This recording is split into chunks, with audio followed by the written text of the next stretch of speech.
He starts off by acknowledging the good times he had with Andretti during a turbulent 2 years together. However, he says he's expected to continue racing with the fine people and Andretti in the coming years and feels disappointed that it isn't being fulfilled, but wishes the team the best moving forward as he explores other options to continue his IndyCar career. Earlier this year, it seemed like Andretti and Grosjean would be on the path to continuing their partnership, but it all fell apart as on-track incidents and tensions between team and driver piled up. Then Andretti went on to sign Marcus Ericsson to drive alongside Colton Herta and Kyle Kirkwood in 2024. After everything that has transpired, Grosjean has commenced an arbitration proceeding in the state of Indiana against Andretti, seeking to protect his rights. Now, Grosjean's been represented by John Mainley and Mark Owen Barnes and Thornburg LLP. We've seen them many a time across motorsports as well, especially in IndyCar. And according to the Duke University School of Law, arbitration is a dispute resolution process in which the parties select a neutral third party to resolve their claims. Parties typically agree to arbitrate in order to avoid the time, expense, and complexity of litigation. Andretti has not made any public statements up to this point. As somebody who's gone through a segment of arbitration in the past, let me just tell you something, it's no piece of cake as well. So could this situation complicate Grosjean's ambitions to find an IndyCar seat for 2024? This was quite a little surprising story that came out of nowhere this afternoon on such a busy news day. And anytime you're going through the legal process like this, it is never a good situation.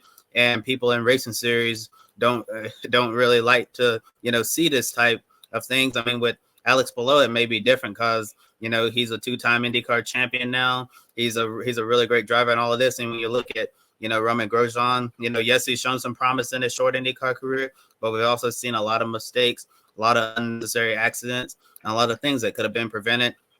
And we saw this team and driver completely fall apart at the end of the 2023 IndyCar season, where they were just shouting at each other in Portland. It looked like a very toxic environment to be a part of. We still don't know a lot about this situation, so there's not much more I can add here, but I'll just say when both sides, are engaged in arbitration like this, it's certainly not a good situation to be a part of at all. No, there was a tweet from Matt Archuleta which made me laugh this afternoon. We've heard of the 100 days to Indy. This is the 100 days to arbitration for between the Palou, Andretti, McLaren, Ganassi McLaren thing, and now Romain Grosjean. Just odd, isn't it, that this has come about? I'm trying to piece together. I'm just trying to find some stats for you, which I can't even find Roman's name on this list. Here we go. I'm trying to piece together this story this afternoon after this came out. Some tweets or posts, whatever we're calling them nowadays, from Nathan Brown from the Indy Star. Grosjean at the beginning of the season was on fire, wasn't he? Could have won at St. Pete, had the clash with Scott McLaughlin late on in that race. Was in position to score well at Texas, but crashed right at the end. I think he got a podium at Barber, which is where I'm just scouting towards now to have a quick look. He did. It was second and then second again at Long Beach and then at Barber. So first four races going well. 2 podiums, but yet 2 crashes. Had a pole position in there as well, or 2 pole positions in there as well.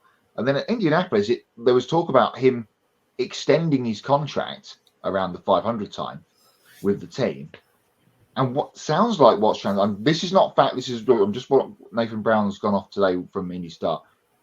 Grosjean had signed an extension for next year at least, but Andretti did not.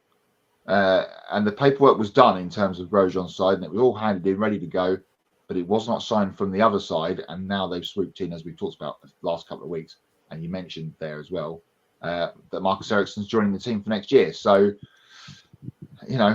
contracts are contracts. They're only as worth as much as the bit of paper that they're written on. And it seems in that case that that looks like what's happened here with Romain. He's had flashes of speed, and he's been a great story to have him in the IndyCar championship, that emotional first podium at the road course a couple of years ago, Indianapolis, when he first came back, or a couple of races into his start of his career, was just terrific. But flashes of speed, but crashes. It's kind of Romain's career to a T, isn't it? And unfortunately, it's come down to this. Hopefully, this doesn't drag on in parallel with the Polo thing as we go through the winter break, and Romain can get himself a ride sorted for next season. But at the moment, it's looking like it's going to be a long few weeks for the Grosjean legal team. You could have picked a better word than on fire at the start of the season. I was giggling at that. I was like, really? Sorry, Freudian slip.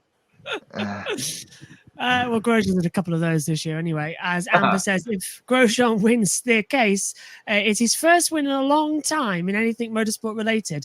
Yeah, Grosjean hasn't won since a GP2 Asia race in about 2012, I believe, or something along those lines. Maybe 2011, somewhere along those lines, really long ago.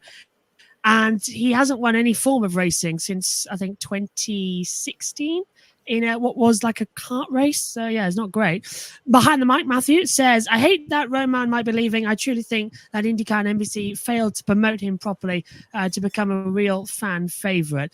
Well, they tried, didn't they, at the start? They called him the Phoenix as well, rising from the ashes. They tried to give him all those pet names, but sadly, nothing ever stuck. I think Crasher as well, and Destroyer of Racing Dreams was a little bit easier on him as well, somehow in the latter half. Oh, and Self-Sabotage as well, and Teammate Crasher, if you all remember what happened at Mid-Ohio as well. So there's a couple of things, and maybe the writing was on the wall for Andretti and Romain Grosjean ever since Michael Andretti went screaming through the paddock, where is he? Where is he? After crashing with his teammate back last season.